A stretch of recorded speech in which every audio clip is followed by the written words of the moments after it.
ጤና ይስጥልኝ እንዴት ናችሁ? የተከበራችሁ የፖድካስቱ ቤተሰቦች በያላችሁበት ሰላም እንድትሆኑ ምኞቴ ነው። የእንግሊዝ ፕሪሚየር ሊግ የምሳ ሰዓት ጨዋታ ተከናውኖ ነበረ። ዛሬ አርሰናል 2-1 በሆነ ውጤት በበርንመዝ ተሸንፏል። ያው በዚህ የውድድር ዓመት እያስቸገሩ በተለይ ትልቅ ቡድኖች ላይ ነጥብ እየወሰዱ በጣም ፈታኝ የሚባል የጨዋታ ቀን ከሚሰጡ ቡድኖች መካከል አንዱ ነው በርንመዝ።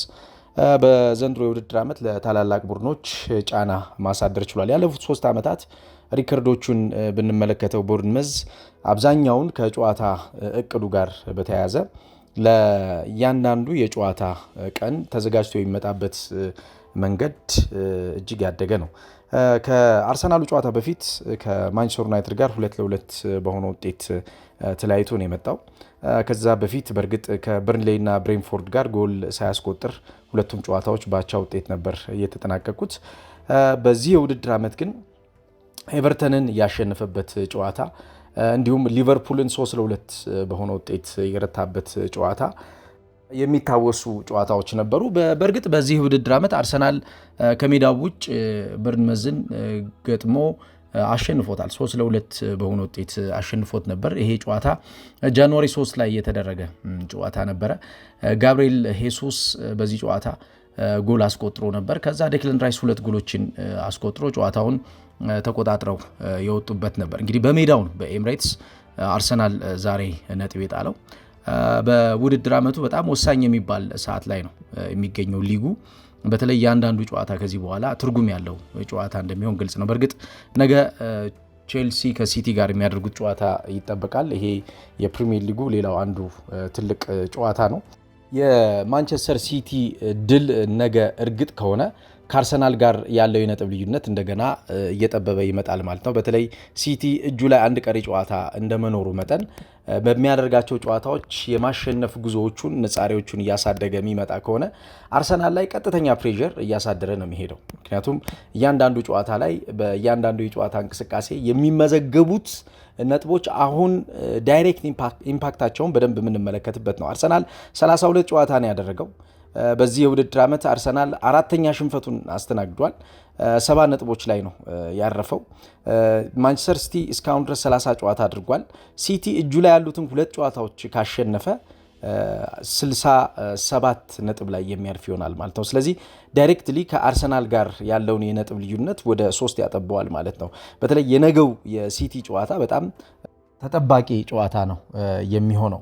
የቼልሲው አሰልጣኝ ሊያም ሮሴነር ከጨዋታው በፊት የሰጡት አንድ አስተያየት አለ። ጨዋታውን ማሸነፍ የምንችልበት አቅም አለን ብለዋል። ከሲቲ ጋር የምናደርገው ጨዋታ ለኛ ትልቅ ጨዋታ ነው። ማሸነፍ የምንችልበትም ሁሉ ነገር አለን።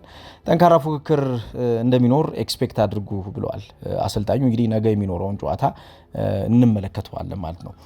የዛሬው ጨዋታ ግን የት ቦታ ላይ ነው ለአርሰናል በጣም አስቸጋሪ የነበረው? እንቅስቃሴው ምንድን ነው የተፈጠረው? አርሰናል ከዚህ ጨዋታ ለምንድን ነው ውጤት ይዞ ለመውጣት የተቸገረው የሚለውን ለመመልከት እንሞክራለን። በተለይ በእንቅስቃሴ ከመጀመሪያው ኳስ ተቀባይ እንቅስቃሴ ጀምሮ ወደ ሁለተኛውና ወደ ሶስተኛው የሜዳ ክፍል ላይ በሚደረጉት ሽግግሮች አብዛኛውን ጊዜ የተሻለውን ሽግግር ለመፍጠር እየሞከሩ ነበር። በተለይ የአንዶኒ ኢራኦላ ቡድን በጣም ጠንካራ ቡድን ነው። በተለይ ፖሴሽን ቤዝድ የሆነ ቡድን ነው። አብዛኛውን ጊዜ ተጋጣሚ ኢንቫይት አድርጎት ፕሬስ የሚያደርግ ቡድን አይደለም። በ4-2-3-1 የጨዋታ ፎርሜሽን አንዳንዴም በአጠቃቁ በ4-3-3 የጨዋታ እንቅስቃሴ ውስጥ በጣም የተደራጀ ትርምስ የሚፈጥር ቡድን ነው። እሱ የሚለው ኦርጋናይዝድ ኬሆስ ይለዋል። እና አብዛኛውን ይሄ ፈጣን የሆኑ ቨርቲካል ማጥቃቶችን ወይም ደግሞ በእንቅስቃሴ የማያባሩ ወደፊት የሚሄዱ የማጥቃት እንቅስቃሴዎችን ተግባራዊ ያደርጋል። የታክቲካል ፍሌክሲቢሊቲ የገባው አይነት አሰልጣኝ ነው። ዛሬ አሁን አርሰናልን ካስቸገሩበት እንቅስቃሴ መካከል ሃይብሪድ የሆነ አታኪንግን ወደፊት በመፍጠር የመጨረሻው የሜዳ ክፍል ላይ ጫና አሳድሮ በተደጋጋሚ ክፍተቶች አርሰናሎች እንዲያመጡ ያን ክፍተቶች ደግሞ እነሱ እንዲጠቀሙበት ለማድረግ ሙከራዎችን ሲያደርጉ ነበረ። ምክንያቱም በፓሲንግ ሌኖች ውስጥ አሁን አርሰናል ዛሬ የተቸገረው ነገር ምንድን ነው? ከተከላካይ መስመር ተጫዋቾች የሚወጡት ሽግግሮች ጫና ውስጥ ይከቷቸው ነበር። የተከላካይ መስመር ተጫዋቾች ከራሳቸው ሜዳ ለመውጣት በሚያደርጉት ጥረት እንቅስቃሴዎቹ በሙሉ አስቸጋሪ ስለሚሆኑባቸው ወይም ደግሞ ስለሚታፈኑባቸው ተደጋጋሚ የሆኑ ስህተቶችን እንዲሰሩ አስገድዷቸዋል። አሁን ዴቪድ ራያ ወደ 3 የሚጠጉ ስህተቶችን ለመስራት ተገዷል በዛሬው ጨዋታ። እንዳውም 2 ዋጋ የሚያስከፍሉ የሚመስሉ አይነት ስህተቶች ነበሩ። ከዛ ውጭም ግን ኳሶችን በሚሰጥበት ሰዓት አብዛኛውን ጊዜ ፕሬዠሩ እሱ ላይ ስለሚያርፍ ያን ፕሬዠር ሰብሮ ለመሄድ ሁለተኛውና ሶስተኛው የሜዳ ክፍል ላይ ኮኔክት የሚያደርግ የተጫዋች እጥረት ነበረበትና አርሰናል ከመጀመሪያው ወደ ሁለተኛው ከሁለተኛው ወደ ሶስተኛው የሜዳ ክፍል በሚደረጉት ሽግግሮች ውስጥ ያን ተሸክሞ የሚሄድ ተጫዋች ተቸግሮ ተመልክተናል። ያው ዙቢሜንዲ እንደ ፈርስት ሲዝን ተጫዋች ጥሩ ነው ዘንድሮ። ነገር ግን በትልልቅ ጨዋታዎች ላይ ራሱን ማሳየት በሚገባበት ወይም ደግሞ ቲሙ በሚፈልገው ሰዓት የታለ ተብሎ በሚጠየቅበት ሰዓት ግን ይዋጣል። ዛሬ አሁን ዙቢሜንዲ በአእምሮ ኬርለስ ሆኖ ኳሶችን ይነካካ ነበር። ከዛ እንቅስቃሴ በሚነሱት ጫናዎች የሱ ስህተቶች አርሰናልን በመከላከል አደረጃጀት ውስጥ ጫና ውስጥ እንዲገባና ያ ጫናው ደግሞ ለተጋጣሚ እድል እንዲፈጥር ሲያደርግ ተመልክተናል። አብዛኛውን ከዙቢሜንዲ ጀርባ ያሉት እንቅስቃሴዎች ለአርሰናል ሴፍ ዞን የሚባሉ እንቅስቃሴዎች ነው መሆን ያለባቸው። ዛሬ ግን ጫና ውስጥ ነበሩ አርሰናሎች። በተለይ ያሳለፍነው ሳምንት የማርቲን ኦዴጋርድ ጥሩ መሆን አርሰናል በቀጣዮቹ ጨዋታዎች ላይ የተሻለ እንዲንቀሳቀስ ሊያግዘው ይችላል የሚል አስተያየቶች ሲወጡ እንደነበረ ይታወቃል። ከቲክቶክ ፕላትፎርም አንድ ፕሮግራም ሰርቼ ነበርና በጣም ብዙ የአርሰናል ደጋፊዎች አልተጎዳም የት ያገኘው መረጃ ነው የማርቲን ኦዴጋርድ ጉዳት ብለህ ይሰራው ብላችሁ አስተያየት ሰጣችሁኝ ነበርና ያን ቀን ማርቲን ኦዴጋርድ ተቀይሮ የወጣው ከዛ የከፋ ጉዳት እንዳያስተናግድ ነው እንጂ እዛ ጨዋታ ላይ ጉዳት አስተናግዷል። ይሄንን ትናንትና ነው ያረጋገጠው ሚኬል አርቴታ። ላለፉት 3 ቀናት ይሄን ነገር አልተናገረውም። ምክንያቱም በእንግሊዝ ፕሪሚየር ሊግ የቲም ኢንፎርሜሽን በመደበቅ ከሚታወቁ አሰልጣኞች መካከል አንዱ ነው። ታክቲካል ሐሳቦቹ አብዛኛውን ጊዜ የቲም ኢንፎርሜሽኖችን ይቆልፋል። የተጎዱ ተጫዋቾችን የተመለሱ ተጫዋቾችን በተመለከተ ሚዛኑን ጠብቀው ነው አስተያየት የሚሰጠውና ያን ያነሳውት ሐሳብ ምንድነው የማርቲን ኦዴጋርድ ፊቱ ላይ ካያችሁት ሳይመቸው ነበር ከሜዳ የወጣው። ያ በሕክምና ክፍል ባለሙያዎች ምርመራ ከተደረገለት በኋላ ይሄኛው የሰውነት መናጋት የጉልበት መናጋት ጉዳት ነው ያጋጠመው፣ እረፍት ያስፈልገዋል በሚል ሪካርዶ ካላፊዮሪና እሱ እንዲያርፉ ተደርገዋል። በተለይ የማርቲን ኦዴጋርድ ባህሪ በዛሬው የጨዋታ እንቅስቃሴ ለአርሰናል የሚጠቅመው ነገር ብዙ ነበር። ከሁለተኛውና ከሶስተኛው የሜዳ ክፍል ኮኔክሽን ጋር በተያያዘ ያን ግንኙነት የተሻለ ህይወት ያለው ግንኙነት እንዲሆን ማድረግ ይችላል። ያንን ግንኙነት አሳድጎ ወደ ቀጣዩ የጨዋታ እንቅስቃሴ በመውሰድ የሚመጡትን ጫናዎች አርሰናሎች ተቀብለው እነዛን ጫናዎች አሸንፈው እንዲሄዱ የመርዳት አቅም አለው ይሄ ተጫዋች። ባለፉት ዓመታት ሲሰጥ የነበረው ለአርሰናል ያለው ባለፉት 2 ዓመታት ግን እየተቸገረበት የሚገኘው በተለይ ከጉዳት ጋር ከእረፍት ጋር በተያያዘ እየተቸገረበት የሚገኘው ግን ይሄ ነው። ምክንያቱም በሙሉ አቅሙ አርቴታ ይህን ተጫዋች እያገኘው አይደል። እንደ ኦዴጋርድ አይነት ተጫዋች በሙሉ አቅሙ ካላገኘኸው ጨዋታው በሚያስፈልገው እንቅስቃሴ ውስጥ ላታገኘው ትችላለህ። ጨዋታው እሱ እዛው ጨዋታው ውስጥ ሆኖ ሊሰጥ የሚችለውን ነገር ላታገኘው ትችላለህ። ያ ነው አሁን አርሰናል የተቸገረበት የነበረው ያለፉት ወራቶች የዚህ ተጫዋች ጉዳት እዚህ ጋር የሚገናኝ ነው። ቅያሬዎችን አድርጎ በነ ማክስ ዶማን በነ ትሮሳርድ እንዲሁም በአማካኝ ክፍል ላይ ኤቤሬ ኤዜን ለማስገባት ሞክሯል። ኤቤሬ ኤዜ ከገባ በኋላ ምናልባት የተፍታታ የሚባል ወይም ደግሞ ወደፊት ቀስ እያለ የሚያድግ እንቅስቃሴዎችን ፈጥሯል። ነገር ግን እስከ መጨረሻው የሜዳ ክፍል ሄዶ የመጨረሻው የሜዳ ክፍል ላይ ከሚኖረው ኮኔክሽን ጋር የተሻለውን ነገር በማገናኘት አርሰናል አደገኛ የሆኑ ጫናዎችን በተጋጣሚ እንቅስቃሴ ላይ ግን ሊያሳድር አልቻለም። የአርሰናል ያቻነት ጎል ሲቆጠር የአርሰናል ያቻነት ጎል በኋላ አርሰናሎች ጎል ሊያስቆጥሩ የሚያስችላቸው አይነት እንቅስቃሴ ውስጥ አልነበሩ።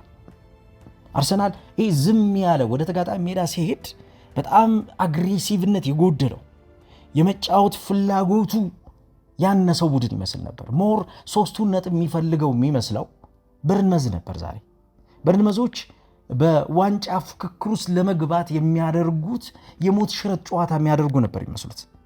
አርሰናሎች ያንን እንቅስቃሴ ወደ ራሳቸው የጨዋታ መንገድ ግን ሊያመጡት አልቻሉ። ያ አርሰናልን በእንቅስቃሴ የጎደለ ቡድን እንዲሆን አድርጎታል። በሁለቱ ቡድኖች መካከል የነበረው ልዩነት በንይታ የፍላጎት ጨዋታን የማሸነፍ ኢነርጂ ለእንቅስቃሴው የመስጠት ያን ኢነርጂ አሳድጎ ወደ ተሻለው የጨዋታ ብልጫና ጫና የማምጣት ነበር። በርንመዞች ግን ይህን ነገር አድርገውታል። ኢነርጂ ነበራቸው፣ እንቅስቃሴያቸው በጣም ያደገ። ወደ አርሰናል የሜዳ ክፍል በሚሄዱበት ሰዓት ሻርፕ ነበሩ። ወደ አርሰናል የሜዳ ክፍል ከገቡ በኋላ በሚፈጥሯቸው ንክኪዎች አርሰናሎችን እንዲቸገሩ አድርጓቸዋል። አርሰናሎችን ጫና ውስጥ እንዲገቡ አድርጓቸዋል። ያ የአርሰናል ጫና ሊሰበር አልቻለም። አርቴታ ከጨዋታውን በኋላ የሰጠው አስተያየት በሁለተኛው ግማሽ ለመቀየር ያሰብነው ነገር ልንቀይረው አልቻልንም፣ ኢነርጂ ጎሎን ነበር ብሏል። ዛሬ ኢነርጂ የጎደለው አርሰናል ነው የተመለከተው። በኤፕሪል ወር ፔፕ ጋርዲዮላ ወደ ማንቸስተር ሲቲ ከመጣ በኋላ አስገራሚውን ሪከርድ ነው እያስመዘገበ የሚገኘው ሲቲ። በአርሰናል ደግሞ ሚኬል አርቴታ አስከፊውን ሪከርድ ነው እያስመዘገበ የሚገኘው። ምክንያቱም ካደረጋቸው 4 ጨዋታዎች በ3ቱ ተሸንፏል። በተለይ ወሳኝ የሚባሉ የፕሪሚየር ሊግ ጨዋታዎችን ነጥብ መጣሉ፣ ወሳኝ የሚባል የፕሪሚየር ሊግ ጨዋታዎች ላይ የተሻለ መሆን አለመቻሉ አርቴታን አሁን በጫና አርቴታን አሁን በጭንቀት ውስጥ ቶሎ መፍትሄ ካላመጣ ቀጣይ ጨዋታዎች ሊቸገር እንደሚችል ማሳያዎች ነበሩ። ለምሳሌ በሲቲ በኩል ከተመለከትን ሁለቱን ጨዋታዎች እንኳን ብናይ አርሰናል 2-0 ያሸነፈበትና ሊቨርፑልን 4-0 ያሸነፈበት ጨዋታዎች በኤፍኤ ካፕ ኳርተር ፋይናልና በኤፍኤል ካፕ ፍጻሜ ጨዋታ 6 ጎሎችን አስቆጥሮ ምንም ጎል አልተቆጠረበትም። ከዛ ውጭ በዌስትሃም ዩናይትድ ነጥብ የጣለበት 1-1 የተለያየበት ጨዋታ እንዳለ ሆኖ በሪያል ማድሪድ በሁለቱም ጨዋታዎች ተሸንፏል። በፕሪሚየር ሊጉ ግን ሲቲ ለምሳሌ ኒውካስል ዩናይትድን 3-1 ያሸነፈበት ጨዋታ ኮንቪንሲንግ ዊን ነው። ከዛ ውጭ ሊድስ ዩናይትድን 1-0 በሆነ ውጤት አሸንፏል። እንዲሁም ኒውካስል ዩናይትድን በተመሳሳይ ድል አድርጓል። ከሳልፎርድ ጋር 2-0 ያሸነፈበት የኤፍኤ ካፕን ጨዋታ ማንሳት እንችላለን። ፉልሃምን 3-0 በሆነ ውጤት በፕሪሚየር ሊጉ አሸንፏል። ሊቨርፑልን 2-0 በሆነ ውጤት አሸንፏል። እንደገና በፕሪሚየር ሊጉ ከማንቸስተር ሲቲ ወልቭስን 2-0 በሆነ ውጤት አሸንፏል። የሚኬል አርቴታን የቅርብ ጊዜ የጨዋታ ውጤት ስንመለከት በተለይ የዘንድሮ የውድድር ዓመት የኤፕሪል ወር ውጤቱ ጥሩ አይደለም። ኤፕሪል ወር ላይ ማስመዝገብ የሚገባውን ነገር በስርዓት እያስመዘገበ አይደለም። ዛሬ በበርንመዝ 2-1 ተረቷል። ከዛ ውጭ በሳውዝሃምፕተን 2-1 በሆነ ውጤት ተሸንፏል። በሲቲ 2-0 በሆነ ውጤት ተሸንፏል። ሊቨርኩሰንን ያሸነፈበት ጨዋታ በቻምፒየንስ ሊጉ ትልቁ ውጤት ልንለው የምንችለው እሱ ነው።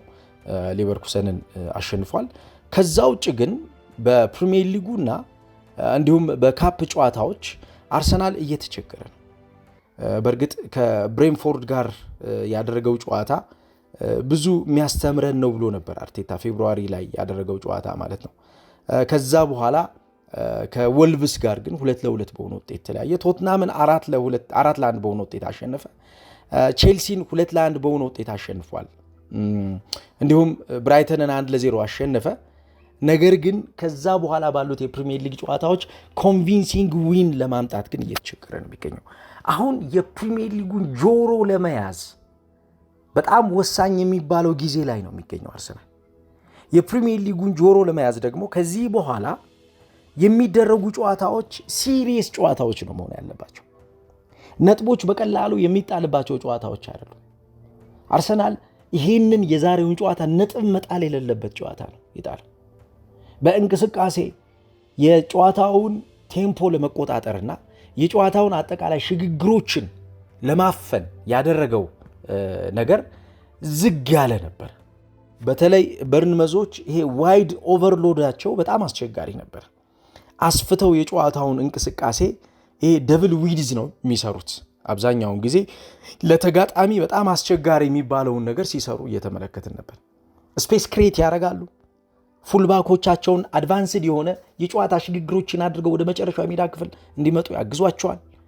ከዛም በኋላ ዴንጀረስ ወይም ደግሞ አደገኛ የሚባሉ ፖዚሽኖቻቸውን በተለያዩ ተለዋዋጭነት ባላቸው የማጥቃት ባህሪ ባላቸው ልጆች ያጠቃሉ። ወጥ በሆኑ የተጫዋቾች ሽግግር አይደለም ጨዋታውን ለማጥቃት የሚሞክሩት ወይም ደግሞ ተጋጣሚ ለመፈተን የሚሞክሩት ተለዋዋጭነት ባላቸው። ለምሳሌ ታቨርነር ፊት ላይ መሄድ ካልቻለ ክሪስቲ የሱን ቦታ ይተካውና ታቨርነር ወደ ኋላ ወርዶ የነ ትሮፌርትና እንዲሁም ደግሞ የነ ሴንሲን ቦታ ለመሸፈን ይሞክራል። ሂልና እንዲሁም ሂሜኔዝ፣ ስኮት፣ ራያን ያሉበትን እንቅስቃሴ ኢቫኔልሰን መሸፈን ካለበት መጥቶ ይሸፍናል። በሃይ ፕሬሲንግ መጫወት በሚችሉባቸው ሽግግሮች ተጫዋቾች ያሉበት ፖዚሽን በተጫዋቾች የተለዋዋጭነት ባህሪ ውስጥ እንዲሞላ ኢራኦላ ተደጋጋሚ አድርጎታል። አብዛኛውን የጨዋታ እንቅስቃሴዎቻችን በተለያየ ባህሪ ባላቸው ተጫዋቾች ሊሞሉ ይችላሉ ነው። ስለዚህ አንድ ተጫዋች ውስን ቦታ የለውም ማለት ነው። የተለያየ ባህሪ ያላቸው ተጫዋቾች ናቸው ይህን ቦታ ሊይዙ የሚችሉት።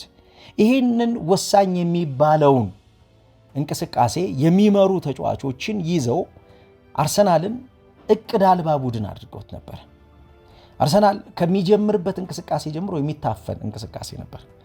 ዛሬ ሚኬል አርቴታ ከተሳሳተባቸው የተጫዋቾች አጠቃቀም መካከል ለኔ የቀኝ መስመር ተጫዋቹ ቤንጃሚን ዋይት ለዚህ ጨዋታ የሚያስፈልግ ተጫዋች አለ። በተለይ ጀርባውን የመከላከል ችግር ነበረበት።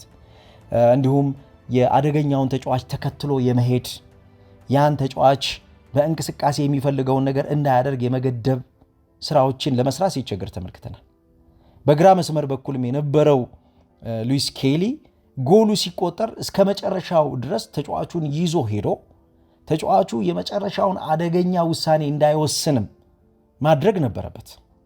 ይህንን ማድረግ የነበረበት በእንቅስቃሴ የተሻለውን ነገር አርሰናል እንዳያጣ የሱ እዛ ቦታ ላይ መገኘት አክሽን ኦፍ ፕሬዘንስ የሚባለው በጣም ወሳኝ ስለሆነ አክሽን ኦፍ ፕሬዘንሱ ግን የጎደለ ነበረ። ዛሬ በእንቅስቃሴ የተሻለውን ነገር አርሰናሎች ለማድረግ በማንቱማን ማርኪንግና የጀርባ መከላከል እጅጉን በጣም የተቸገሩበት ነበር። ስለዚህ ይህንን እንቅስቃሴ በተሻለ መብለጥ የሚችሉበትን ቀጣይ ጨዋታዎችን አርሰናሎች በጥንቃቄ መጫወት ይኖርባቸዋል።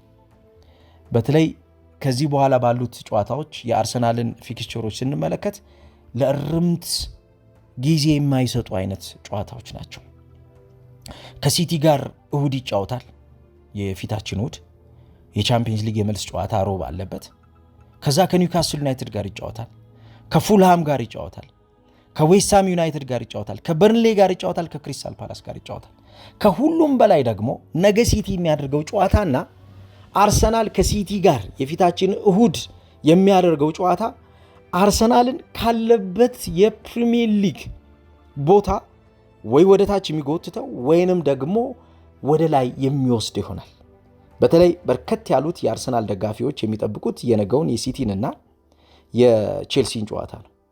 ከነገው ከሲቲና ከቼልሲ ጨዋታ በመቀጠል ደግሞ የሚመጣው ሳምንት እሁድ የሚደረገው ጨዋታ ሌላ ትርጉም ያለው ጨዋታ ነው። ቼልሲ በዘንድሮ የውድድር ዓመት 48 ነጥቦችን ይዟል። እስካሁን ድረስ ባደረጋቸው 31 ጨዋታዎች ነገ የሚያሸንፍ ከሆነ 51 ነጥብ ላይ ያርፋል። ይሄ ማለት የሊቨርፑልን ቦታ ይዛል ማለት ሊቨርፑል እስኪጫወት ድረስ ከአስቶን ቪላ ጋር ያለውን የነጥብ ልዩነት ያጠበዋል ማለት ነው። ወደ 3 ያጠበዋል። ከዛ በኋላ ወደፊት ደግሞ መሄድ የሚችልበት እድል ሊፈጠር ይችላል። ምክንያቱም የማንቸስተር ዩናይትድ ቀሪ ጨዋታ ስለሚኖር የሰኞው ጨዋታ ማንቸስተር ዩናይትድ የሚያስመዘግበው ውጤትና ቼልሲ ነገ የሚያስመዘግበው ውጤት በደረጃ ሰንጠረዡ አናት ላይ በሚኖረው ፉክክር ያለው ድርሻ እንዲሁ በቀላሉ የሚመነዘር አይሆንም። ነገር ግን አርሰናል ሌሎች ጨዋታዎችን ከመጠበቅ ይልቁን የዛሬውን ጨዋታ ማሸነፍ ቢችል ኖሮ የተሻለውን አፐር ሃንድ መያዝ ይችል ነበር። በተለይ በጨዋታው ቴምፖ ውስጥ ለመቆየት እየተቸገረበት የነበረው የጨዋታ ደቂቃ በርካታ መሆኑ እጃቸውን መድፈኞቹ እንዲሰጡ አድርጓል። የጨዋታ ምልከታ ይህንን ይመስል ነበረ። ስለነበረን ቆይታ ከልብ አመሰግናለሁ። በሌሎች ጨዋታዎች ምልከታ ደግሞ ተመልሰን እንገናኛለን። እናንተ ተሳተፉ፣ ሀሳብ ስጡበት። ለሌሎች ላልደረሳቸው እንዲደርስ ሼር አድርጉ። ጥሩ ቀን ይውላችሁ።